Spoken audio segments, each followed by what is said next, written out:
Halo semuanya, salam sehat untuk kita semua. Nah, pada video kali ini saya akan berbagi informasi, berbagi materi tentang laporan keuangan pada persamaan dasar akuntansi. Laporan neraca. Nah, formatnya seperti ini. Oke, seperti biasa ada nama perusahaan, ada judul laporan yaitu neraca, ada periodenya. Komponen yang harus ada adalah aktiva dan pasiva. Dan yang saya sampaikan ini adalah laporan neraca bentuk skontru atau bentuk T. Jadi dia dipisah antara ruas kiri yaitu aktiva dan ruas kanannya adalah pasiva. Jadi ada huruf T besar yang memisahkan antara sisi aktiva dengan sisi pasiva. Nah, komponen aktivanya di sini saya sampaikan cukup lengkap ya. Ada aktiva lancar, yaitu kelompoknya adalah kas, piutang, perlengkapan, beban dibayar di muka, dan nanti aktiva lancar yang lain bisa ditambahkan. Kemudian ada jumlahnya. Di bawah itu ada aktiva tetap. Aktiva tetap ini saya contohkan ada tanah, peralatan, akumulasinya, dan lain sebagainya. Kemudian jumlah dari aktiva lancar dan jumlah dari aktiva tetap itu dijumlahkan akan menghasilkan jumlah aktiva. Nah, seperti ini. Jadi jumlah aktiva lancar dijumlahkan dengan jumlah aktiva tetap akan menghasilkan jumlah aktiva. Selanjutnya di posisi kanan itu ada pasiva. Pasiva di sini adalah utang dan modal. Jadi kita bahas utangnya dulu. Ada utang lancar. Contohnya di sini saya contohkan utang usaha, utang gaji dan seterusnya. Kemudian kita jumlahkan jumlah utang lancar. Yang kedua ada utang jangka panjang. Saya contohkan utang obligasi dan utang hipotek. Kemudian kita jumlahkan lagi. Dan utang lancar ditambah dengan utang jangka panjang kita jumlahkan menjadi jumlah utang. Kemudian yang berikutnya ada modal. Nah, modal di sini nanti akan kita ambil dari modal akhir perusahaan pada laporan perubahan modal. Sehingga kita jumlahkan jumlah utang dan jumlah modal akhir itu adalah jumlah pasiva. Nah, nanti untuk mengecek kebenarannya, ya, untuk mencari keseimbangan laporan keuangan atau mencari balance-nya, itu jumlah aktiva nanti harus sama dengan jumlah pasiva. Itu disebut dengan balance atau seimbang. Oke, langsung saja kita cari datanya bersumber dari kolom persamaan dasar akuntansi. Nah, ini kolomnya. Nah, jadi di sini kita akan buat dulu kelompok aktiva. Ini kelompok aktivanya di sini saya cantumkan ada 4, ada kas, peralatan, perlengkapan, dan piutang usaha. Kita akan urutkan berdasarkan tingkat kelancarannya. Nah, kita mulai dari aktiva lancar dulu.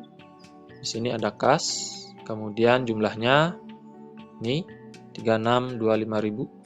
Kemudian ada piutang usaha, jumlahnya 200.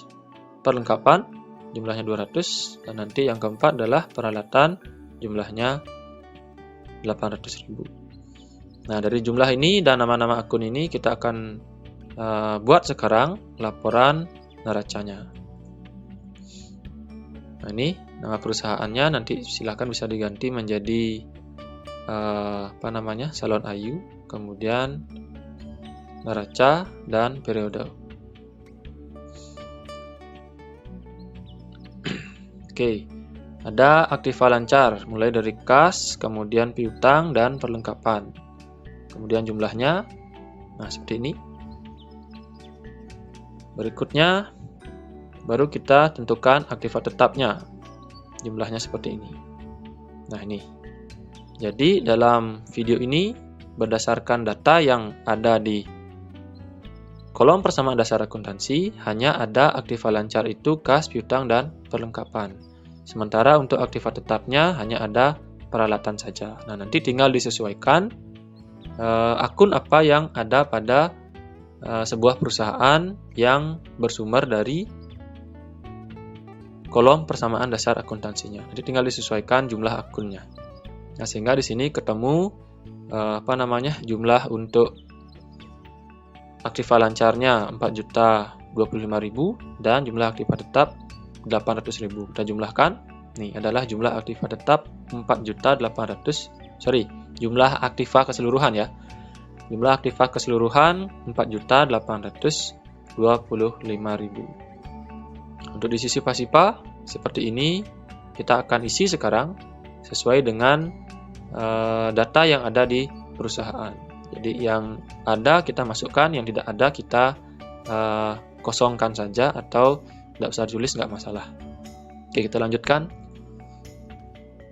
Nah, sekarang untuk kelompok pasifa, di sini ada liabilitas atau kelompok utang dan ekuitas atau kelompok modal. Kita mulai dari utang usahanya dulu. Nah, ini adalah utang usaha, jumlahnya 500.000.